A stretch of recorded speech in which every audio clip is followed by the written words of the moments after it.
Bonjour à toi et bienvenue dans le podcast Les Sentiers du Possible. Je suis Alexandra Ridou, coach certifiée et fondatrice de Randose, pour t'accompagner à cheminer vers une vie pleine de sens et d'impact.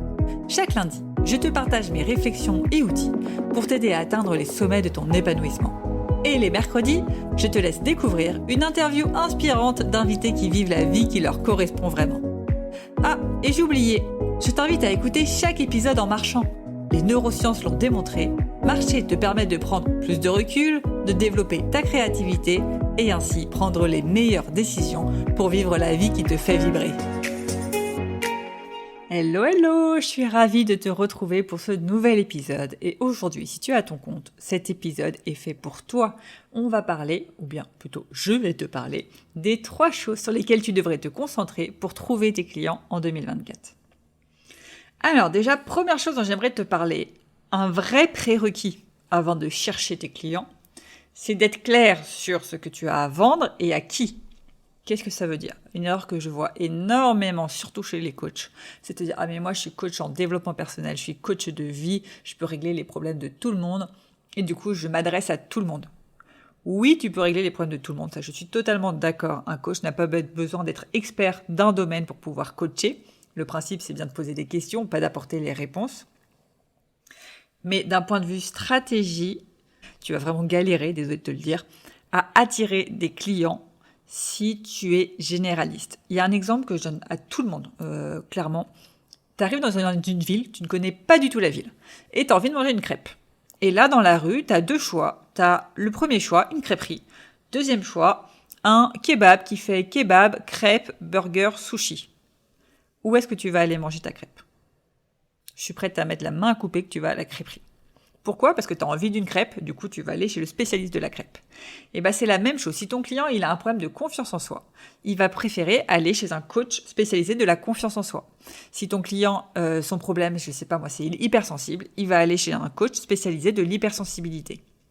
Quand on ne connaît pas la personne, c'est-à-dire quand elle ne nous est pas recommandée, et qu'on cherche quelqu'un, on va prendre quelqu'un qui est l'expert du domaine dans lequel on a un problème. Et donc toi, si tu es généraliste, tu vas attirer des gens par bouche à oreille, mais le bouche à oreille prend énormément de temps à marcher, mais tu vas pas attirer des inconnus, parce que l'inconnu qui a un problème spécifique, il va pas se dire « tiens, je vais aller chez le généraliste ». Donc ça, c'est vraiment la première chose à avoir en tête, un prérequis avant d'aller chercher à attirer des clients, c'est savoir qui tu veux attirer. Quels sont ces clients à qui tu aimerais vendre quelque chose et qu'est-ce que tu aimerais leur vendre ? C'est quoi tes services ? Une fois que tu es bien clair là-dessus, je dis n'importe quoi, tu veux accompagner les hypersensibles à mieux gérer leur sensibilité. Ok, là tu peux aller commencer à chercher des clients. Et là, il y a plusieurs choses à avoir en tête. Première chose, ça va être que si tu veux absolument faire le plus d'argent le plus vite possible pour ne pas travailler ensuite, ton objectif, c'est simplement, tiens, il paraît qu'on peut faire de l'argent facile, je sais pas moi, dans le coaching. Je vais me lancer dans le coaching, je vais me faire de l'argent facile et après, je vais me mettre les pieds croisés sur la plage à Bali. Tu vas avoir du mal à attirer des gens, sur le long terme en tout cas. Pourquoi ? Parce que, en effet, tu vas pouvoir travailler comme un dingue pendant 2-3 ans, gagner plein d'argent. Mais à un moment donné, te forcer à travailler dans le seul objectif de ne plus travailler après, tu vas commencer à faire des actions qui n'ont plus trop de sens et tu vas te retrouver du coup avec une activité qui va à un moment donné chuter, diminuer parce que quand toi t'es pas passionné, tu vas moins réussir à vendre et ça va plus se ressentir. Donc première chose à avoir en tête, si tu te lances uniquement pour ne plus avoir à travailler après et te la couler douce à Bali, pour moi c'est pas la meilleure façon d'attirer des clients. La meilleure façon d'attirer des clients, c'est d'être vraiment passionné par ce que tu fais. Et là, tu vas voir que tu arriveras beaucoup mieux à vendre. Donc, vois comment tu peux être payé aujourd'hui pour faire ce que tu aimes le plus au monde et te libérer de cette contrainte de devoir faire de l'argent au plus vite pour arrêter de travailler. De la même manière, dès que tu es sous contrainte de faire de l'argent plus vite, que ce soit pour ta sécurité financière, parce que tu as un prêt à rembourser, etc., tu vas rarement être le plus vendeur et tu vas rarement attirer des gens à toi parce que tu vas renvoyer une énergie de « j'ai absolument besoin d'avoir des clients ». Et ça se ressent. Alors là, par expérience, dès que j'ai lâché prise en mode ce mois-ci, j'en ai rien à faire d'avoir des clients ou pas, ça a été mes meilleurs mois. Je ne l'explique pas. Je pense qu'on ne renvoie pas la même chose quand on n'est pas sous pression financière que quand on l'est. Donc si tu es vraiment sous pression financière, n'hésite pas à prendre un temps partiel, n'hésite pas à faire des missions de freelance, bref, à trouver une autre source de revenus pour pouvoir vendre sans pression et parler de ton offre sans pression à tes potentiels clients. Donc ça, c'était la première chose vraiment à avoir en tête. Moins tu as cette contrainte d'argent, mieux tu vendras et plus tu attireras du monde à toi. Deuxième chose à avoir en tête, c'est que toute vente part d'un lien de confiance entre le vendeur et l'acheteur. Qu'est-ce que ça veut dire ? Tu dois le remarquer dans la vie de tous les jours, tu n'achètes pas à quelqu'un si tu n'as pas confiance en lui. Comment il se crée ce lien de confiance ? Soit il y a énormément de preuves sociales. Je sais pas moi, tout le monde te dit que L'Oréal a les meilleurs shampoings et tu le vois partout, toutes les stars utilisent L'Oréal, du coup tu vas utiliser le shampoing L'Oréal parce qu'il y a ce lien de confiance qui a été créé par de la preuve sociale. Donc soit tu as énormément de preuves sociales parce que tu as déjà eu plein de clients qui t'ont fait des témoignages, etc. Et là-dessus, si tu n'as pas le réflexe de demander des témoignages à tes clients, vraiment, il faut l'avoir parce que c'est comme ça que tu vas créer le lien de confiance à quelqu'un qui ne te connaît pas. Soit si tu n'as pas tous ces témoignages, cette preuve sociale, il va falloir créer ce lien de confiance. Et ce lien de confiance, il va se créer comment ? Avec tout simplement des conversations. Et là, pour moi, c'est la meilleure technique dans les débuts pour attirer des clients, c'est créer un maximum de conversations. Tout simplement, parler à tes potentiels clients, comprendre leurs problèmes, les écouter. Et au début, crée juste des conversations, pas pour leur vendre quelque chose, juste parce que tu as envie de les écouter, tu as envie d'en savoir plus sur eux, tu as envie d'être sûr que ton produit, il marche, qui peut leur correspondre. Et une fois que tu sens que le fit y passe, là, tu pourras commencer à proposer tes services. Mais crée d'abord des conversations. La personne qui vend le plus, c'est celle qui a créé le plus de conversations. C'est vraiment mathématique. Si tu sais que pour vendre un de tes produits, il te faut 10 conversations et que tu aimerais vendre 3 produits par mois, ça veut dire qu'il faut te créer 30 conversations par mois. Et donc chaque jour, tu dois savoir qu'il te faut, par exemple, une conversation par jour, mais sachant que tu ne travailles pas les week-ends, sûrement 2 conversations par jour. Chaque jour, il faut que tu crées 2 conversations pour avoir tes 3 clients par mois. C'est des maths, il n'y a rien de plus simple. Donc ça, c'était du coup la deuxième chose à avoir bien en tête. Les gens achètent parce qu'il y a un lien de confiance. Et si tu n'as pas de preuve sociale, la meilleure façon de créer ce lien de confiance, c'est de créer des conversations. Allez parler avec tes potentiels prospects. Et la troisième chose que j'aimerais que tu aies en tête si tu veux attirer plus de clients, c'est que toutes les techniques de vente et de marketing que tu vois sur Internet ou autres, elles marchent. Mais elles marchent à une seule condition, c'est que tu sois prêt à les faire, qu'importe que tu aimes ça ou non. Et c'est là où pour moi vient un gros problème. C'est que finalement, ces techniques-là, elles correspondent en général à 1% de la population. 1% de la population va aimer faire des webinars. 1% de la population va aimer écrire des emails de vente. 1% de la population va peut-être aimer créer du contenu de base. Et du coup, la seule technique qui va marcher pour toi, c'est quoi ? C'est celle qui se base sur tes talents et tes valeurs. C'est celle où tu fais partie de ces 1% pour qui ça va marcher. Et là-dessus, je t'invite vraiment à creuser, ok, quelle est la méthode où je vais faire partie de ces 1% qui prennent vraiment du plaisir et pour qui ça va marcher ? Si tu aimes faire des vidéos, montre-toi en vidéo. La technique de la vidéo est sûrement faite pour toi.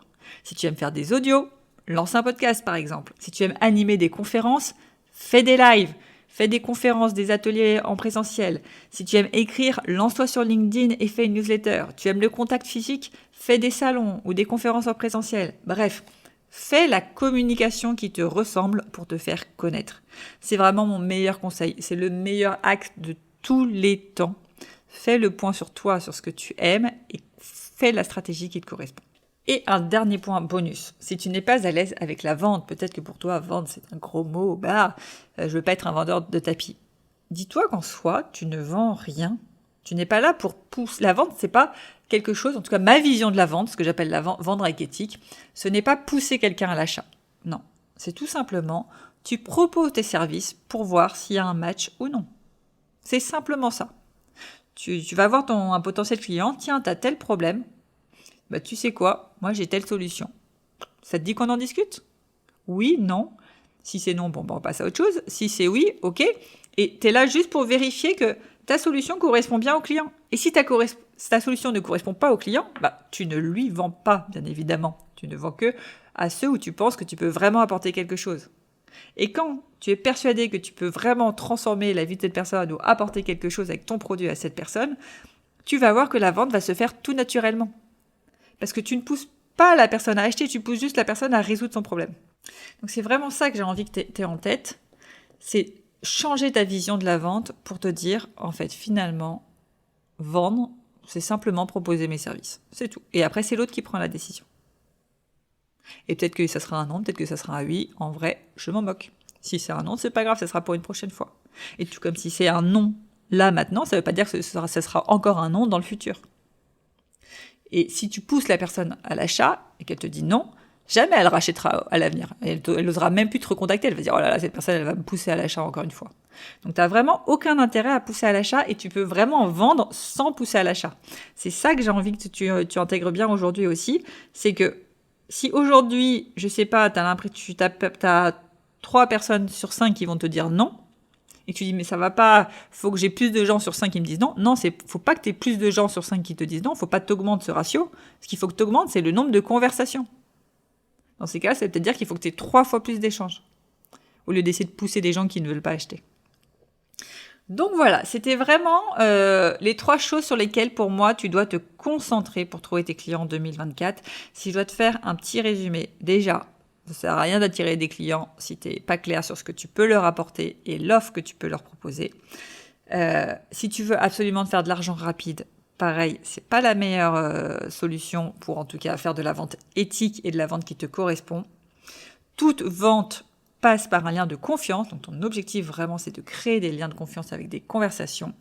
Et toutes les techniques de vente marchent, c'est à toi de trouver la technique qui te correspond le mieux.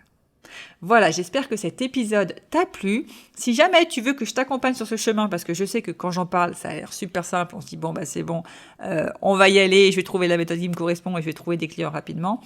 Dans les faits, c'est plus compliqué. Dans les faits, si tu ne connais pas en plus toutes les techniques qui existent, pour trouver celle qui te correspond, ça va peut-être prendre du temps. Donc si jamais ça t'intéresse, sache que je propose justement un programme d'accompagnement pour accompagner ceux qui veulent développer leur activité de coach ou thérapeute. Ça se passe en 6 mois. Et si tu veux plus d'infos, je te mets tous les liens en descriptif et je serai ravie d'échanger avec toi sur ce sujet. Et comme d'habitude, je t'invite à rester jusqu'à la fin de cet épisode pour avoir ta question de coaching. Je te dis à très vite. Ciao, ciao!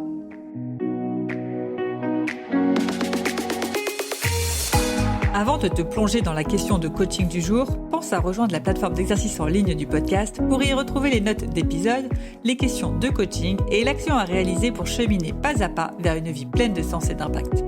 Le lien est en description de l'épisode. Et bien évidemment, si tu as aimé cet épisode et le concept du podcast, tu peux me le faire savoir en me laissant une belle note ou un joli commentaire sur la plateforme de ton choix. Tu peux aussi partager le podcast à une personne qui peut en avoir besoin. Et c'est parti pour tes 2 minutes de coaching et on se retrouve très vite dans le prochain épisode. Bye bye! Et c'est parti pour ta question de coaching du jour à méditer en marchant et en musique, comme d'habitude. Et aujourd'hui, ta question sera: quelle action peux-tu faire aujourd'hui pour connecter avec plus de potentiels clients? Quelle action peux-tu faire aujourd'hui pour te connecter avec plus de potentiels clients?